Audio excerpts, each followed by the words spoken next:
Bonjour tout le monde, je me présente Mathieu Lessard, je suis président du syndicat de l'enseignement du Lanaudière et en mon nom personnel et au nom de l'organisation, je vous souhaite une très belle rentrée 2024-2025 dans vos établissements, dans vos centres et que cette année soit sous le signe du rayonnement de votre expertise, sous le signe de la marque enseignante que vous êtes capable de laisser paraître sur une base quotidienne auprès des petits comme des grands, qui, évidemment, auront le bonheur de vous rencontrer et de pouvoir s'abreuver justement à vos connaissances puis à votre intelligence. Cette année, un petit vidéo en guise de message de la rentrée parce que une année scolaire s'est chargée et je sais que vous aurez du travail à abattre dans les prochains jours afin que justement cette rentrée se déroule de manière convenable plutôt, se déroule afin de vous amener vers des succès que vous connaîtrez sur des bases quotidiennes et amener justement ces élèves-là vers la réussite sans vous oublier. Ça, c'est important parce qu'évidemment, là, c'est impossible de sauver tout le monde. Vous êtes essentiel, donc vous devez faire partie de la solution lorsqu'on parle du déploiement des services puis de la réussite des élèves. Cette année scolaire-ci sera évidemment visée par 3 différents axes. Le premier axe, c'est évidemment le déploiement des nouvelles dispositions négociées de l'Entente nationale 2023-2028. Plus de détails suivront sur justement les dispositions négociées, mais également sur le bilan de la négociation, tant sectoriel qu'intersectoriel, et vous serez invité à participer justement à la réflexion sur le bilan, ces bilans sectoriels et intersectoriels.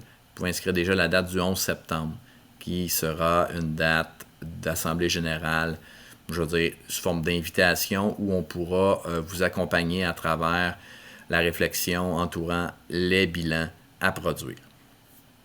Suite à ça, donc suite aux dispositions 2023-2028, là, qui transiteront davantage vers les personnes déléguées, mais selon les thèmes, on verra là, la nécessité d'élargir l'auditoire. Il y aura également la poursuite de la relance de l'offensive professionnelle qui avait débuté au printemps dernier avec le sujet de l'évaluation, donc le chantier d'évaluation. La pétition a été remise, la balle est dans les mains du gouvernement pour que l'évaluation soit réellement au service des apprentissages puis qu'on puisse baisser la pression administrative associée à cette tâche-là et la course aux résultats parce que l'évaluation, elle doit être basée sur votre jugement professionnel et non pas sur une multitude d'évaluations qui, prises sur une base individuelle, n'ont pas de valeur en soi.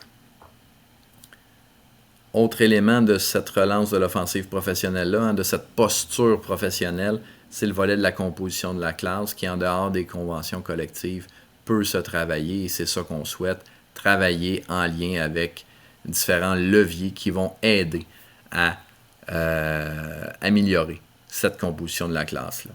Troisième volet de cette relance de l'offensive professionnelle, la violence et l'incivilité à l'égard du personnel des écoles, en ce qui nous concerne, le personnel enseignant. Mais c'est un enjeu sociétal que collectivement nous devons adresser. Il faut élargir le dialogue et surtout envoyer le signal à l'effet que la violence, c'est tolérance zéro à l'égard du personnel, mais également à l'égard des enfants. Donc, ce faisant, faisons bloc. Revendiquons un milieu de travail sain et sécuritaire, mais on vous reviendra aussi avec d'autres aspects, mais n'oubliez pas de signaler par le biais de vos rapports d'incident-accident tout geste de violence qui auront été portés à votre insu et envers vous. Troisième élément, et non le moindre, c'est notre convention collective locale. À la fin, donc à l'issue de la signature d'une convention collective nationale, les parties sont invitées à soit prolonger les arrangements locaux, les reconduire pour la durée de l'entente ou passer en mode négociation. Donc, il y aura sous peu la rencontre du conseil d'administration et évidemment tenue d'assemblée générale pour établir les revendications syndicales, donc vos revendications, en lien évidemment avec ce qui est possible de négocier au niveau local. On va vous équiper là, en ce sens pour que vous soyez à l'aise afin de comprendre quels sont les enjeux, donc quelles sont les matières, quels sont les arrangements locaux qui peuvent être négociés afin que la marque enseignante, ici, au syndicat de l'enseignement du Lanaudière et par extension au centre de service scolaire des Samars, puisse se faire valoir. Donc, soyez à l'affût, ça s'en vient sous peu. D'ailleurs, pour participer à cette vie démocratique-là, via les assemblées générales, il faut être membre du syndicat. Donc, lorsque vous aurez des invitations à participer à des assemblées générales, vous devrez être membre à part entière, c'est-à-dire d'avoir payé votre droit d'entrée pour faire vivre la démocratie syndicale. C'est important. Ce ne sont pas que les membres de l'exécutif. Nous, on fait notre travail sur une base quotidienne à partir des mandats que nous recevons. Mais sinon, la vie démocratique du syndicat, elle repose sur vous parce que collectivement, nous sommes importants. Collectivement, nous devons nous réapproprier nos milieux de travail et ça passe par le personnel enseignant.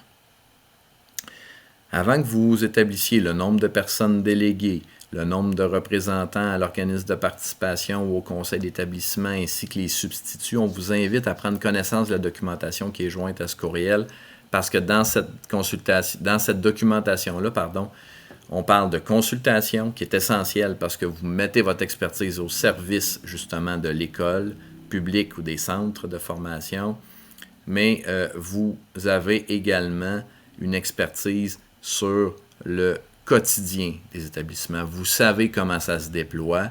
Ce faisant, la consultation, mais également la participation du personnel enseignant et du personnel, selon les sujets, est essentielle. Et ça, c'est encadré soit par la convention collective locale, soit par la convention collective nationale ou la loi sur l'instruction publique. Et nul ne peut être au-dessus de la loi. C'est une loi d'ordre public qui transcende les contrats de travail. Donc, ce faisant, soyez attentifs. Par exemple, le comité normes et modalités, c'est à vous de déterminer les modalités avec lesquelles vous souhaitez que ça se déroule suite à une assemblée générale convoquée à cette fin par la direction. Mais si elle vous dit de réfléchir sur le comité normes et modalités, dotez-vous de façons de faire qui vous conviennent. Même chose pour le temps alloué aux matières, ce qu'on appelle les maquettes. C'est pas parce que ça fait 30 ans qu'on travaille de la même manière dans notre établissement que c'est la manière avec laquelle ça doit être fait.